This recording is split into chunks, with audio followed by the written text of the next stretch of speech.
All right, guys, we are back into the swing of making these weekly preview videos. The Jaguars this Sunday have their home opener against the Indianapolis Colts. The Jaguars come into this matchup at 0-1 after a very sad, stressful, disappointing loss to the Washington Commanders.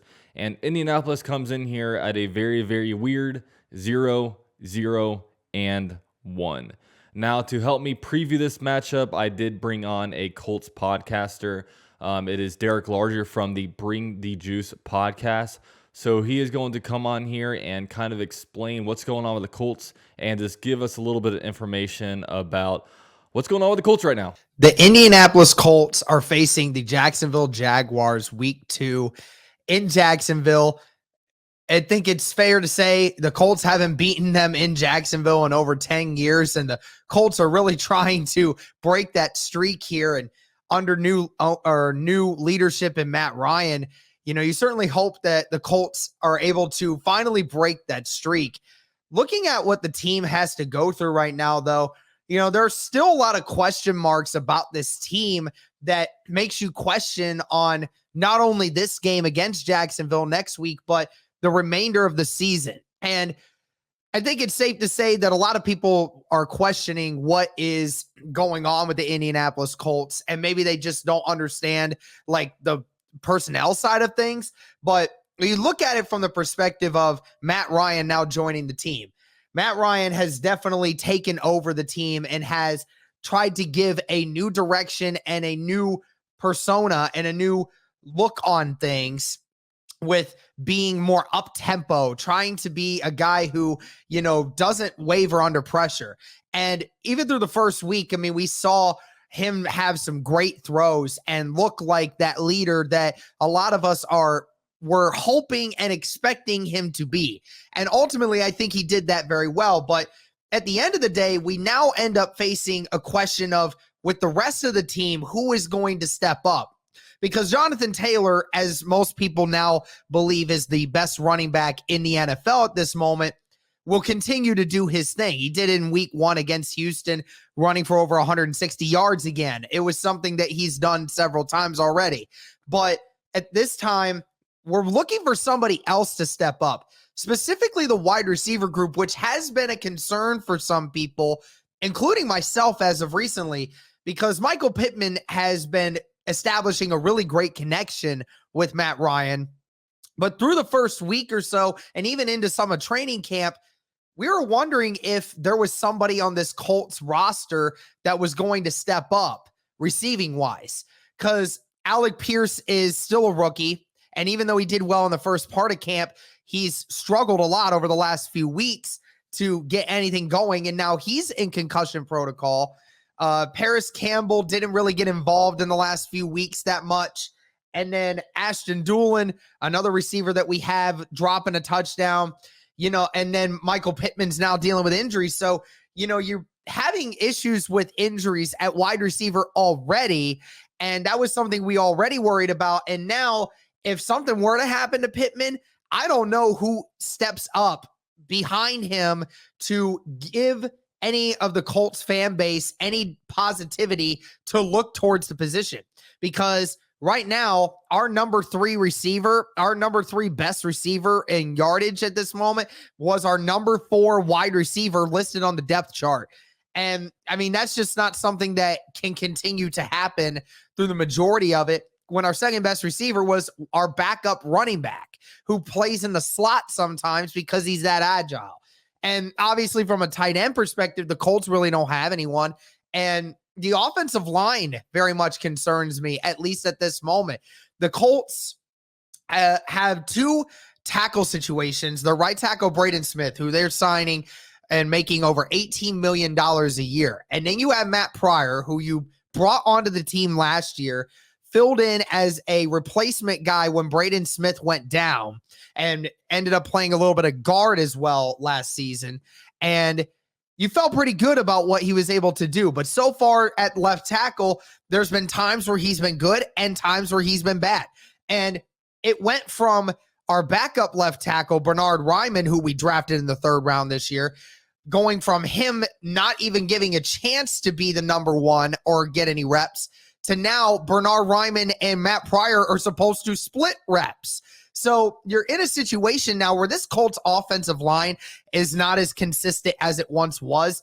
You are missing guys like Anthony Costanzo, who was silently a really great left tackle for you. You gave away Mark Glowinski at free agency. You didn't bring him back. You let Chris Reed go, who was really good for us in filling in. You let him go. And then, and Braden Smith has not been the same right tackle from 2 years ago when he got signed. Ryan Kelly struggled. Even Quentin Nelson has not looked the same dominant self from when he first got drafted. And so the offense definitely scares me in places that before I used to think were actually pretty good. And then on the defensive side of things, I mean, this defense definitely can still become something great. Shaquille Leonard hasn't played, or has at least not been involved in the on-field stuff, recovering from his back surgery. Should be back very, very soon. But at the end of the day, this defense is still struggling. Consistent pressure is still something that we weren't able to get against Houston. I wonder how that's going to look with the rest of the offensive lines we have to face. Outside of Kwity Paye, nobody was really getting any consistent pressure. And then from the linebackers perspective and the safeties perspective, I feel like we have an issue with making it to where the timing is just not there right now. And of course it's early, but that's something to keep an eye out for. And then something we've been talking about as Colts fans for a while is the play calling. And we're wondering if Frank Reich, the head coach, needs to maybe either find some other way to get things going, or at the end of the day, just need to relinquish play calling altogether at times, because drives certainly stall when this team is on the field a lot of times, and you just question why that is. But right now, there's still a lot more questions for this Colts team than we thought there'd be answers. We brought in guys like Matt Ryan, Yannick Ngakoue, Stephon Gilmore, and all these other guys, and you drafted Alec Pierce. You drafted some other guys on offense to try to get your offense more explosive. Just right now, a lot of those questions are still waiting to be answered for this Indianapolis Colts team. Still think that they can do a lot of great things, but at the end of the day, this team still needs to start getting into a rhythm, and very fast, because here soon, these teams are going to be getting very tough, and especially against a team that you haven't beaten in 10 years in their place, you're going to need all the help that you can get. So huge shout out to Derek for coming on here and letting us know a little bit about the Colts. I'll actually be on their YouTube channel a little bit later today. That'll be Thursday at 8 p.m. Eastern time. We'll be live over on their channel. So all their links will be down below if you guys want to check that out. Now, with this one, the Jaguars, there's a lot of streaks that are at hand. We all know the streaks. Last week, the Jaguars had the opportunity to break a couple of streaks. That was our away game losing streak, where we haven't won a game since the Jaguars shut down the Raiders stadium over in Oakland. And the Jaguars also had 16 straight losses to NFC opponents. So both of those streaks live on. But another streak in this game, look, the Jaguars don't have many good streaks. They don't, but there is one crazy streak going on right now that literally everybody knows about. It started off between Jags and Colts fans, and now pretty much everybody seems to know about it. Just last week, the Patriots got whooped by the Dolphins in Miami. They had the same thing where the Patriots can't play in Miami. It's the same kind of thing with the Colts, where the Colts have not beat the Jaguars in Jacksonville since 2014. I mean, that's just wild. In 2014, in that game, Chad Henne was a starting quarterback. So this streak has survived the Blake Bortles era. Cody Kessler had a start in there. Gardner Minshew with a couple of starts, and Trevor Lawrence's best game was Week 18 during this game just last year, where he lit it up and had by far the best game of his NFL career. So the Colts come in here and they're motivated. I mean, there are some trash wins that the Jags had. They beat the Colts 6-0 one year in 2019. The game ended and the Jags were 6-10, and the Colts were 7-9 after the game. This time around, it's a lot different. Or I should say last year was a lot different, because the Colts, all they needed to do was beat the worst team in the NFL to make it into the playoffs, and they couldn't do that for some reason. Now, I think that's bulletin board material for a lot of the Colts, as look, I mean, even Darius Leonard spoke out about it. He's like, yo, we got to stop talking about this because I think it's being murmured a lot and it's kind of haunted them. And, it may not have caused Carson Wentz to really get traded over to the Commanders, but had they won that game, they would have been in the playoffs. And I don't know who the number 2 seed was last year, but Carson Wentz and the Colts went in there and beat like the Chiefs in Arrowhead. He's probably still the starting quarterback, but with all that said, we'll kind of put that aside. Now, going into this game, we can discuss the injury report. This a graphic that I've never seen before. The Jaguars put out that they have literally no injuries. There is nobody on the Jaguars injury report, which is crazy. The Colts side of things, however, is a little more decorated. They have several key members of the team. I was going to put out this video earlier, but I was actually waiting for the Colts to put out their injury report, so I had a more updated version of it. DeForest Buckner has a hip injury, and he has not practiced on Wednesday and Thursday. Their rookie wide receiver, Alec Pierce, has a concussion. He didn't practice on Wednesday, and he was limited today. So that's one to look at. Kenny Moore had a hip injury. He was limited in practice yesterday, and he did not practice today. So that's one of their key cornerbacks out there, Pro Bowl cornerback. Michael Pittman Jr. went from limited practice to a did not practice designation. He has a quad injury, so that would be huge if Michael Pittman were to potentially miss the game. And then Darius Shaquille Leonard has a back injury, and he was a full participant both on Wednesday and Thursday. He's a guy that did not play against Houston. We'll see if he comes back this game. Back injuries are weird, so I don't know what to really expect out of that. So, there's some key injuries to monitor here. I mean, they're one of their top defensive linemen, top cornerback, top wide receiver, top linebacker, all on the injury report. So, we'll see how that whole thing progresses. Now, the Jaguars this game, man, like, we kind of need to win this one. I mean, I hate to go into like must-win stuff, but realistically, and like the best case scenario, if you're looking at this thing objectively, is that at the end of the month, the Jaguars are 1-3. I say that because after this game, you're traveling to LA to play the Chargers, and we're not good on the West Coast. The Chargers are a really good team right now. They are really built to make a deep playoff run. And then you're also going to Philadelphia as well, week 4, where, away territory, very good team. They're in the NFC. We talk about bad streaks. I mean, that's a double whammy there for you.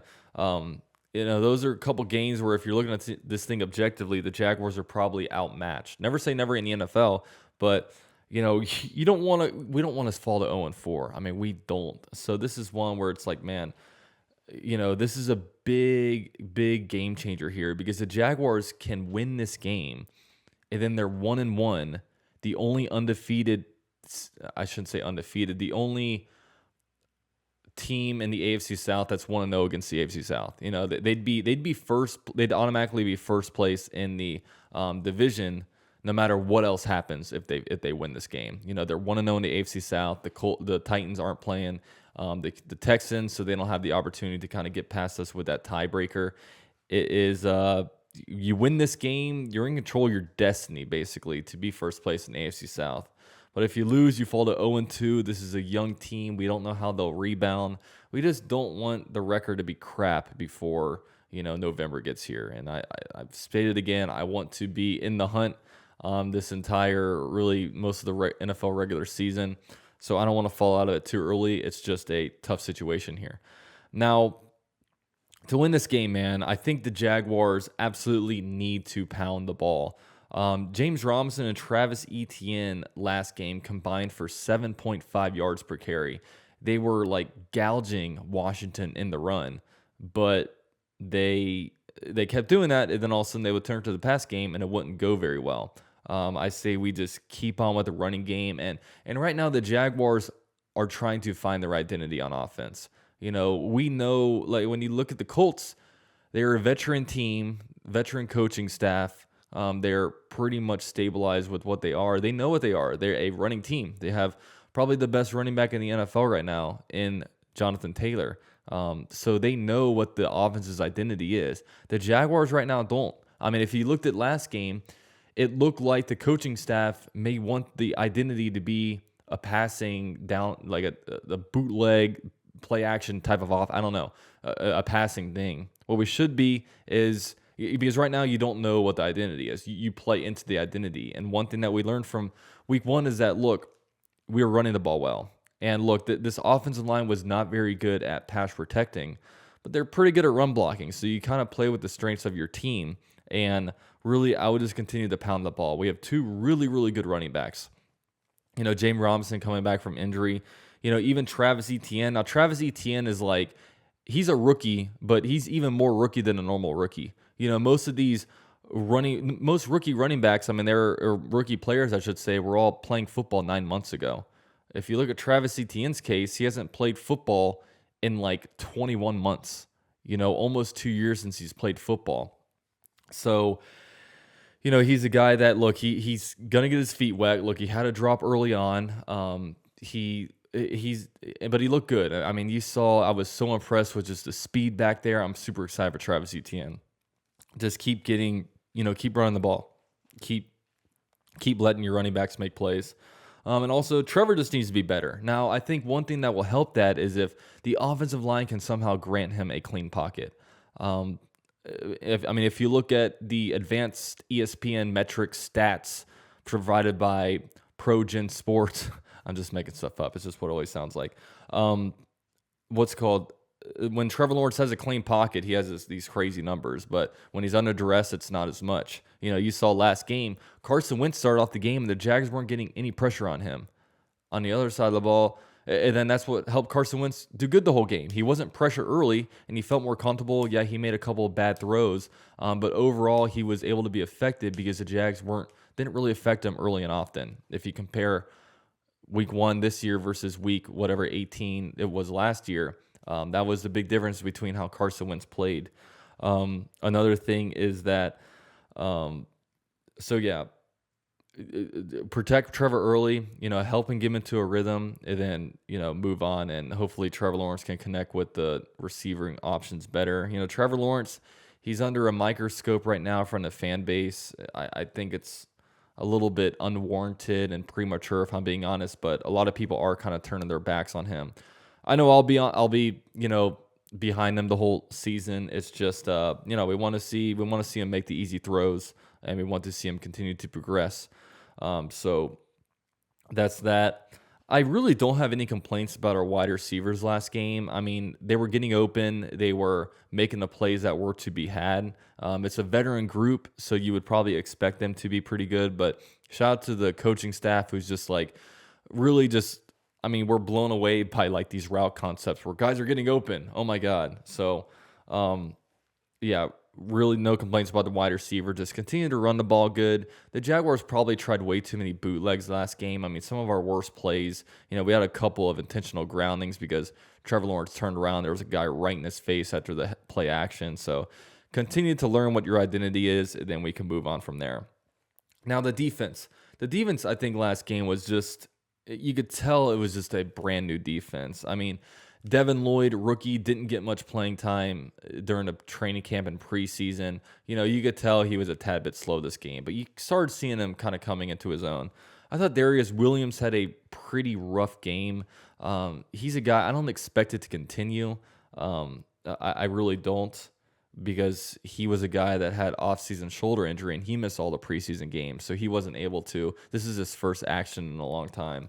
And then another guy you saw, like Trayvon Walker, you really saw him as the game went on. He started getting more comfortable, more instinctual. I'm excited to see him continue. And also Mike Caldwell, the defense coordinator. Like when you look at the offense, you know it's Doug Peterson's offense. When you look at the defense, it's pretty much Mike Caldwell's defense. Well, he's a first-time defensive coordinator, so he needs to understand the players on the defense, because we have a bunch of guys returning. We have a bunch of guys from free agency. We have a bunch of like rookies out there, and then we have some second-year players too. So it is just like, before the season started, I said, look, guys, how good the Jaguars are going to be, it just determines it's a rush to maturation, okay? How good can they be early on? How well can they play together in a cohesive manner to be able to, win some games? Last game we lost because, it looked like Washington was a much more experienced team, from the coaching staff to the players. The Jaguars defense led up 2 touchdown drives to start the game. And at the very end of the game, they couldn't stop Washington from scoring and winning the game.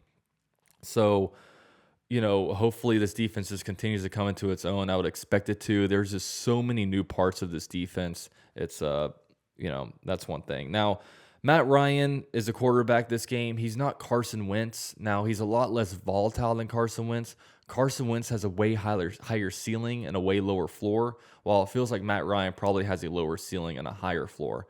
But I think one good thing about Matt Ryan is that he is a statue. He's not going to be running all over the place. I mean, Carson Wentz, credit to him, he was really able to evade a lot of pressure and run for like first downs, while Matt Ryan is not going to do that. And I'm referencing last week a lot because, man, I'm happy we actually have substance, because a lot of times we're just projecting what might happen, but we actually saw a game, which was nice.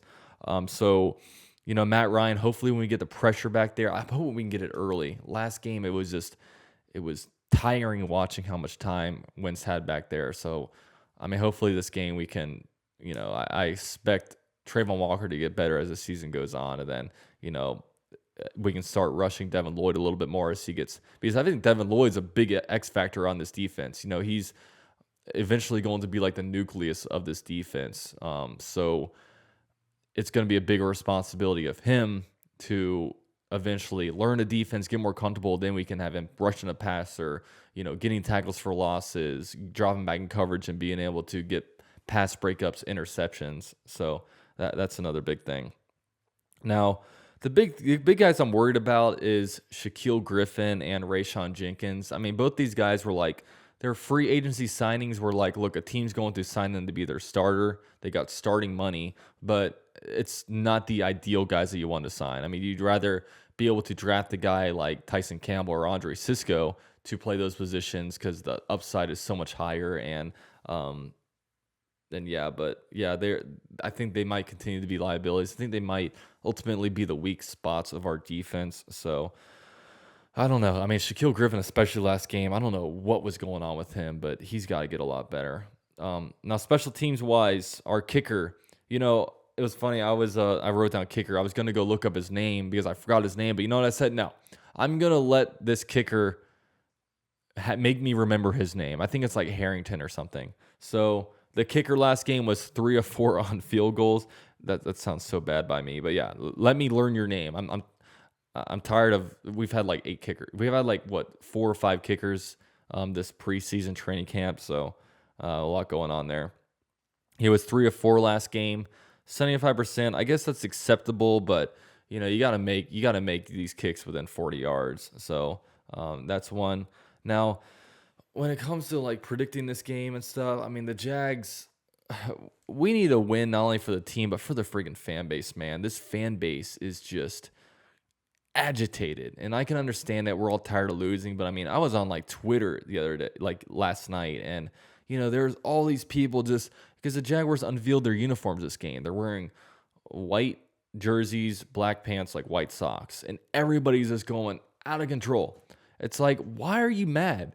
The Jaguars, every September, they always wear white at home because it's hot. They think it's a competitive advantage if the other team has to wear dark because of the sun. We always wear white at home. And then people are like, we need to wear teal. Oh, well, we're just upset because there's like no teal in the uniforms. We're a teal team. It's like, man, we are just, every little thing. It's like, we got to complain. We got to yell. And I guess I probably shouldn't like be upset with Jags fans about how they grief this team because look, we've been through it all with this team, and it's been a very long, frustrating time being a fan of this team. But man, it's getting pretty out of control. Now, my prediction for this game, objectively, if I were looking at this game objectively, I would probably say the Colts win this one. But at the same time, like when we talk about streaks, I mean, this team hasn't won here since 2014. It feels like there's a lot more pressure on the Colts right now because look, like, they had this streak on. They all know about it. We knocked them out of the playoffs last year. Frank Reich is kind of on his last leg. Like, if Frank Reich doesn't go to the playoffs and maybe win a playoff game, maybe win the AFC South, I mean, he's probably done. So feels like there's a lot more pressure on them to do this thing. And but at the same time, look, it's going to be hot in Jacksonville. Like, Colts are a true dome team. They play all their games in like a dome. They're inside. They're up north. Like, Jacksonville's hot, man.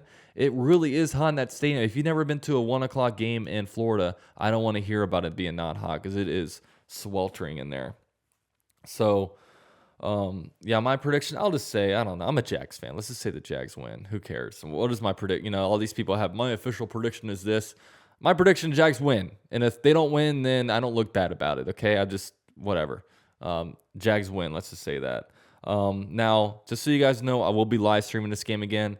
It's a ton of fun live streaming. I really appreciate everybody that was here during my last live stream. I know it got, we would have liked to have won, but we can't have everything. So hopefully the Jaguars this Sunday win. If we win, we have a whole new energy. We're first place in the AFC South. Then we can roll into Los Angeles Chargers saying, maybe we can win this one. But who knows, man. But with all that said, thank you for watching the video. I know this is a lot longer of a video than I usually do. Maybe we'll call this a podcast, okay? Thank you for watching this podcast episode of the channel. Drop a like for me if you guys enjoyed it. Let me know how excited you guys are about this game, your predictions. I love reading your comments, so definitely leave something down below. But with all that said, follow me on Twitter and Instagram at UCF_Jaguar. And with all that said, I'm out. Peace. Okay, Jacksonville Jaguars, too much for your crew to handle. Keep it lit, and this is the #1 YouTube channel by UCF Jaguar. Yeah, we about to blast off. If you've been a fan, then this is the dopest platform. Yeah, never hold back. Gotta represent for the teal and black.